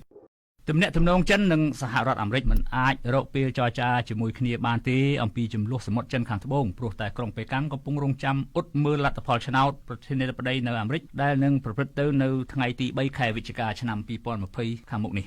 ប្រធានាធិបតីចិនស៊ីជីនពីងបាននិយាយកាលពីថ្មីនេះថាស្ថានភាពនៅសមុទ្រចិនខាងត្បូងនឹងធូរស្រាលវិញលុះត្រាណាតែលោក Donald Trump ចាញ់ឆ្នោតក្នុងន័យនេះហើយដែលរដ្ឋការរបស់លោក Donald Trump មិនបានដកថយឡើយសង្គ្រាមវោហារសាស្ត្រប្រឆាំងនឹងប្រទេសចិនសារព័ត៌មាននៃគេហទំព័រ The Economic Times បានធ្វើសេចក្តីរាយការណ៍ថាក្នុងកិច្ចប្រជុំអនឡាញជាមួយប្រមុខការទូតអាស៊ានដែលរដ្ឋមន្ត្រីការបរទេសវៀតណាមជាប្រធានដឹកនាំកិច្ចប្រជុំសម្រាប់ឆ្នាំ2020នេះលោករដ្ឋមន្ត្រីការបរទេសសហរដ្ឋអាមេរិក Mike Pompeo បានទទូចទៅសមាភាគីអាស៊ានឲ្យមានសកម្មភាពរួមគ្នាប្រឆាំងនឹងមហិច្ឆតារបស់ចិនដែលកំពុងវាយទីកាន់កាប់ដែនសមុទ្រចិនខាងត្បូងប៉ុន្តែលោកបានប្រកាសថាសហរដ្ឋអាមេរិកបានសម្រេចចូលពាក់ព័ន្ធករណីសមុទ្រចិនខាងត្បូងរួចទៅហើយក្នុងនាមលោកប្រធានាធិបតី Donald Trump លោករដ្ឋមន្ត្រី Pompeo បានប្រកាសសន្យាថាសហរដ្ឋអាមេរិកគាំទ្រជានិច្ចចំពោះសមាគមអាស៊ានដែលជាប់ពាក់ព័ន្ធក្នុងចំនួនដែនសមុទ្រចិនខាងត្បូងប្រទេសក្នុងសមាជិកអាស៊ានដែលកំពុងមានចំនួនជាមួយចិនគឺមានដល់ទៅ5ប្រទេសមានវៀតណាម ហ្វីលីពីន ម៉ាឡេស៊ី ប្រ៊ុយណេហើយចុងក្រោយគឺប្រទេសឥណ្ឌូនេស៊ីដោយឡែកដែនកោះតៃវ៉ាន់ក៏បានប្រកាសថាកោះរបស់ខ្លួននៅសមុទ្រចិនខាងត្បូងក៏ប្រឈមនឹងការចូលកាន់កាប់ដោយប្រទេសចិនផងដែរត្បិតសហរដ្ឋអាមេរិកពុំមានដែនកោះនៅសមុទ្រចិនខាងត្បូងក៏ដោយក៏ប្រទេសមហាអំណាចមួយនេះដែលស្ថិតក្រោមរដ្ឋការលោក Donald Trump បានប្រកាសប្រឆាំងចិនដែលបំពេញកាន់កាប់ដែនសមុទ្រទាំងមូលលោករដ្ឋមន្ត្រីការបរទេស Mike Pompeo បានប្រាប់ប្រមុខការទូតអាស៊ានក្នុង10ប្រទេសថាចិនកំពុងធ្វើសកម្មភាពបំពេញដែនកោះរបស់អស់លោកហើយនៅពេលនេះបើអស់លោកគ្មានការសាមគ្គីគ្នាទេគឺដែនកោះរបស់លោកនឹងបាត់ដោយនេះគឺត្រូវឲ្យចិនចូលខ្លួនមកដោះស្រាយជាមួយអស់លោកគឺដោះស្រាយដោយសន្តិវិធីប៉ុន្តែឃ្លាមួយដែលលោក Mike Pompeo បានប្រាប់ទៅសមាភាគីអាស៊ានគឺមិនត្រូវបណ្ដោយឲ្យចិនដើរលើក្បាលរបស់យើងទេអស់លោកគួរតែមានទំនុកទុកចិត្តដោយខ្លួនឯងហើយសម្រាប់សហរដ្ឋអាមេរិកគឺជាមិត្តរបស់អស់លោកហើយចាំតែជួយអស់លោកដោយឲ្យតែអស់លោកសុំអន្តរាគមន៍តាមការពន្យល់របស់ប្រមុខការទូតសហរដ្ឋអាមេរិកគឺចិនមិនដែលឲ្យតម្លៃលើគោលការណ៍ប្រជាធិបតេយ្យនិងគោលការណ៍អធិបតេយ្យភាពរបស់ប្រទេសជិតខាងហើយក៏មិនគោរពធម្មនុញ្ញអាស៊ាននោះដែរជាមួយគ្នាលោក Pompeo បានប្រាប់ថាសហរដ្ឋអាមេរិកបានសម្រេចដាក់ទណ្ឌកម្មលើក្រុមហ៊ុនប្រទេសចិនទាំងឡាយណាដែលធ្វើកិច្ចសហប្រតិបត្តិការនៅសមុទ្រចិនខាងត្បូងសហរដ្ឋអាមេរិកបានកត់បញ្ចូលក្រុមហ៊ុនចិនចំនួន24គឺនឹងបុគ្គលជាច្រើនអ្នកនៅក្នុងបញ្ជីខ្មៅនៃការដាក់ទណ្ឌកម្មដោយចោទថាពួកគេមានជាប់ជំពាក់វគ្គវិននៅក្នុងសកម្មភាពយោធានិងការសាងសង់ហេដ្ឋារចនាសម្ព័ន្ធយោធាចិននៅក្នុងតំបន់សមុទ្រចិនខាងត្បូងរដ្ឋមន្ត្រីការបរទេសចិនលោកវ៉ាងយីបានប្រាប់ទៅរដ្ឋមន្ត្រីការបរទេសអាស៊ានថាសហរដ្ឋអាមេរិកវិញទេដែលជាអ្នកជំរុញឲ្យមានសកម្មភាពយោធាកាន់តែខ្លាំងឡើងនៅតំបន់សមុទ្រចិនខាងត្បូងខណៈថ្លែងបើកកិច្ចប្រជុំថ្នាក់រដ្ឋមន្ត្រីការបរទេសអាស៊ាននាយករដ្ឋមន្ត្រីវៀតណាមងឿនស៊ុនហ្វុកបានទ ទូចសុំសមាជិកអាស៊ានឲ្យឈរលើគោលការណ៍រួមគ្នាក្នុងការដោះស្រាយចំនួនសមុទ្រចិនខាងត្បូងលោកវៀនស៊ុនហ្វុកថ្លែងថាតំបន់សមុទ្រចិនខាងត្បូងបានរងការគំរាមកំហែងដែលនឹងធ្វើឲ្យមានអស្ថិរភាពប៉ះពាល់ធ្ងន់ធ្ងរដល់សេរីភាពរបស់តំបន់និងដែនកោះរបស់ប្រទេសក្នុងតំបន់លោកវៀនស៊ុនហ្វុកនៅបើទោះជាមិនបាននិយាយចំឈ្មោះប្រទេសណាមួយក៏ដោយប៉ុន្តែមានតែប្រទេសចិនមួយគត់ដែលធ្វើឲ្យវៀតណាមឈឺចាប់ខ្លាំងជាងគេដោយសារប្រទេសចិនបំពានដែនកោះរបស់វៀតណាមកាលពីខែឧសភានាវាល្បាតរបស់ចិនដែលបំពាក់អាវុធទំនើបបានបើកបុកពន្លិចទូកនេសាទវៀតណាមជាច្រើនគ្រឿងហើយបានចាប់ខ្លួនឃុំខ្លួនអ្នកនេសាទវៀតណាម8នាក់ទៀតផងនៅក្នុងទៅឃុំនៅលើកោះដែលចិនលើកទ័ពចូលកាន់កាប់ពីវៀតណាមក្នុងសង្គ្រាមឆ្នាំ1974គឺប្រជុំកោះប៉ារ៉ាសែលទោះជាយ៉ាងណាក៏ដោយវៀតណាមបានសម្រេចសុំឲ្យកងនាវីអាមេរិកដែលមានវត្តមាននៅប្រជុំកោះប៉ារ៉ាសែលឲ្យជួយការពារទូកនេសាទវៀតណាមលោក Mike Pompeo បានប្រកាសថាសហរដ្ឋអាមេរិកនឹងមិនដកនាវាចម្បាំងរបស់អាមេរិកចេញពីសមុទ្រចិនខាងត្បូងឡើយលកឹកណាផ្លូវនាវាចរអន្តរជាតិនៅតែរងការគំរាមកំហែងពីសំណាក់ប្រទេសចិនប្រទេសលាវឈរស្ទើរលែងនឹងហើយដោយសារបំណុលចិនកាលពីសប្តាហ៍មុនទស្សនាវដ្តីអាមេរិកឈ្មោះ The Diplomat ចុះផ្សាយអត្ថបទថាប្រទេសលាវមានសល់ធនធានជាទុនតម្កល់ទុកនៅបរទេសសម្រាប់ធានាអធិបតេយ្យក្នុងការដោះដូរសងគេតែ$1000 លានប៉ុណ្ណោះរដ្ឋអំណាចលាវបាត់បង់ចំណូលដោយសារជំងឺ Covid-19 ចំណែកឯបំណុលចិនវិញក៏កាន់តែកើនព្រោះរកលុយសងការប្រាក់ធនាគារចិនមិនទាន់ដែលជំរុញមិនត្រឹមតែរដ្ឋាភិបាលទេគឺប្រទេសទាំងមូលជំពាក់បំណុលបរទេសជាពិសេសចិនតាមសេចក្តីរាយការណ៍ពីទីភ្នាក់ងារព័ត៌មាន Reuters កាលពីសប្តាហ៍មុនរដ្ឋអំណាចលាវត្រូវបង្ខំខ្លួនប្រគល់ភាគហ៊ុនច្រើនលើសលប់ទៅចិនក្នុងក្រុមហ៊ុនអគ្គិសនីជាតិលាវជាមួយនឹងក្រុមហ៊ុនអគ្គិសនីចិន China Southern Power Grid លាវត្រូវមានលុយសងបំណុលបរទេសក្នុងមួយឆ្នាំ$1000 លានរហូតដល់ឆ្នាំ2024ប៉ុន្តែរដ្ឋមានលុយតែប្រមាណ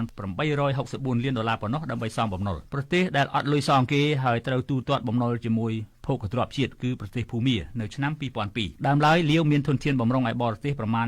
$13,000 លានប៉ុន្តែក្រុមហ៊ុនអគ្គិសនីជាតិលាវជំពាក់គេ$8,000 លានទៅហើយមូលហេតុម្យ៉ាងទៀតដែលជំពាក់បំណុលចិនគឺលាវចង់ស្ថាបនាផ្លូវរថភ្លើងលឿនមួយខ្សែភ្ជាប់រដ្ឋធានីវៀងច័ន្ទទៅព្រំប្រទល់ដែនចិនដោយត្រូវការប្រើទុនច្រើនជាងធម្មតាក្នុងការសាងសង់ជីកកាយខួងសង់ស្ពានតាមតំបន់ភ្នំលាវជំពាក់ចិនស្មើនឹង 45% នៃផលទុនក្នុងស្រុកសរុបហៅថា GDP រីឯប្រទេសកម្ពុជាវិញបំណុលចិនក៏មិនតិចដែរហើយបើតាមការចុះផ្សាយតាមបណ្ដាញសារព័ត៌មានភាសាថៃថារដ្ឋាភិបាលប្រទេសកម្ពុជាឲ្យចិនប្រើប្រាស់ទឹកដីនិងធនធានក្នុងខេត្តកោះកុងរយៈពេល270ឆ្នាំដើម្បីសងបំណុលចិនឲ្យអស់សារព័ត៌មាន The Cambodia Daily នឹងព្យាយាមតាមដានរឿងនេះជាបន្តទៅទៀតក្នុងសប្តាហ៍កន្លងទៅនេះដែនដីកោះតៃវ៉ាន់និងមហាយៈអាស៊ីគឺប្រទេសចិនបានធ្លាក់ទៅក្នុងការប្រឈមមុខដាក់គ្នាយ៉ាងខ្លាំងទាំងក្នុងសង្គ្រាមវោហារសាស្ត្រនិងកងទ័ពចិនប្រតិកម្មទៅនឹងតៃវ៉ាន់ដែលបើកឲ្យមានទស្សនកិច្ចរបស់ប្រធានរដ្ឋសភាប្រទេសឆែកហើយតៃវ៉ាន់ចាត់ទុកចិនថាជាប្រទេសធំជ្រៀតជ្រែករដ្ឋមួយដែលមានអធិបតេយ្យភាពមិនតែប៉ុណ្ណោះទាំងចិននិងតៃវ៉ាន់ក៏បានបង្ហាញកម្លាំងទ័ពដាក់គ្នាទៀតផងចិនធ្វើសមយុទ្ធកងនាវាដោយបើកឆ្លងកាត់ច្រកសមុទ្រតៃវ៉ាន់ហើយបាញ់សុទ្ធតែគ្រាប់ពិតចំណែកតៃវ៉ាន់បានអូសកម្មជ្រួចសម្លឹងមើលសមយុទ្ធរបស់ចិនទាំងនេះហើយមើលទៅដែលប្រធានាធិបតីតៃវ៉ាន់អ្នកស្រីសៃអ៊ីងវិននៅថ្ងៃទី8ខែសីហានេះបានអំពាវនាវសូមឲ្យបង្កើតសម្ព័ន្ធប្រជាធិបតេយ្យការពារដែនដីកោះតៃវ៉ាន់ដែលអ្នកស្រីថាជាការសាមគ្គីប្រឆាំងនឹងចិនហើយសូមឲ្យជួយការពារសេរីភាពនិងរបបប្រជាធិបតេយ្យនៅតៃវ៉ាន់នេះបើតាមទីភ្នាក់ងារសារព័ត៌មាន Reuters ដែលចុះផ្សាយនៅថ្ងៃនេះតាមប្រភពដដែលឲ្យដឹងទៀតថាអ្នកស្រីសៃអ៊ីងវិនបានហៅសកម្មភាពរបស់កងទ័ពប្រជាជនចិនដែលបានធ្វើសមយុទ្ធឆ្លងកាត់ច្រកសមុទ្រតៃវ៉ាន់គឺជាការគំរាមកំហែងពិតៗលើដែនអធិបតេយ្យរបស់ដែនដីមួយហើយមិនតែប៉ុណ្ណោះធ្វើឲ្យប៉ះពាល់ដល់ស្ថិរភាពតំបន់ទៀតផងចិនប៉េកាំងតែងតែប្រកាសថាតៃវ៉ាន់នៅតែជាផ្នែកមួយរបស់ចិនដែលមិនអាចក្លាយជារដ្ឋឯករាជ្យបានឡើយថ្លែងនៅក្នុងវេទិកាមួយនៅទីក្រុងតៃប៉េដែលមានវត្តមានពួកឧត្តមសេនីយ៍តៃវ៉ាន់និងមានអ្នកការទូតលោកខាងលិចអ្នកស្រីសៃអ៊ីងវិនបាននិយាយថាតៃវ៉ាន់ពេលនេះគឺប្រៀបបានទៅនឹងរណសិរ្សជួរមុខនិងជារនាំងប្រជាធិបតេយ្យប្រឆាំងប្រទេសមួយដែលចូលចិត្តឈ្លានពានអ្នកទុនខ្សោយអ្នកស្រីបន្ថែមទៀតថាទោះបីជាបែបណាក៏ដោយសម្រាប់តៃវ៉ាន់ដែលស្ថិតនៅក្រោមការដឹកនាំរបស់អ្នកស្រីនិងបកចម្រើនជឿនលឿននៅតែបដិញ្ញាចិត្តរក្សាសន្តិភាពសន្តិសុខតំបន់តែអ្នកស្រីទទូចថាតៃវ៉ាន់នៅពេលនេះត្រូវការកម្លាំងអ្នកប្រជាធិបតេយ្យដើម្បីជួយគាំទ្រប្រជាធិបតេយ្យនៅតៃវ៉ាន់អ្នកស្រីសាយអ៊ីងវិនជំរុញឲ្យប្រទេសនៅក្នុងតំបន់អាស៊ីប៉ាស៊ីហ្វិកនិងលោកសេរីខាងលិចត្រូវតែបង្កើតសម្ព័ន្ធភាពរួមគ្នាដើម្បីការពារសុវត្ថិភាពតំបន់មួយនេះឲ្យបានរឹងមាំអ្នកស្រីបន្តទទូចថាតៃវ៉ាន់ពិតជាចង់បញ្ជា ះសង្គ្រាមជាមួយប្រទេសនោះប៉ុន្តែបារម្ភថាសង្គ្រាមអាចកើតមានគ្រប់ពេលបើប្រទេសនោះឈ្លានពានតៃវ៉ាន់ប្រទេសនៅលើពិភពលោកដែលនៅក្រោមឆ័ត្ររបស់អង្គការសហប្រជាជាតិមាន193ប្រទេសតែយ៉ាងតិចណាស់ប្រទេសជិត30នៅរក្សាទំនាក់ទំនងការទូតជាមួយតៃវ៉ាន់ក្នុងកម្រិតទំនាក់ទំនងពាណិជ្ជកម្មដែលទាំងនេះគឺធ្វើឲ្យចិនឈឺក្បាលជាខ្លាំងប្រទេសទាំងនោះរួមមានសហរដ្ឋអាមេរិកអូស្ត្រាលីកាណាដាសហភាពអឺរ៉ុបឥណ្ឌានិងប្រទេសជប៉ុនតែយ៉ាងណាក៏ដោយសម្រាប់សហរដ្ឋអាមេរិកគឺជាប្រទេសមួយដែលមានកិច្ចព្រមព្រៀងជួយការពារដែនដីកោះតៃវ៉ាន់ប្រឆាំងនឹងចិន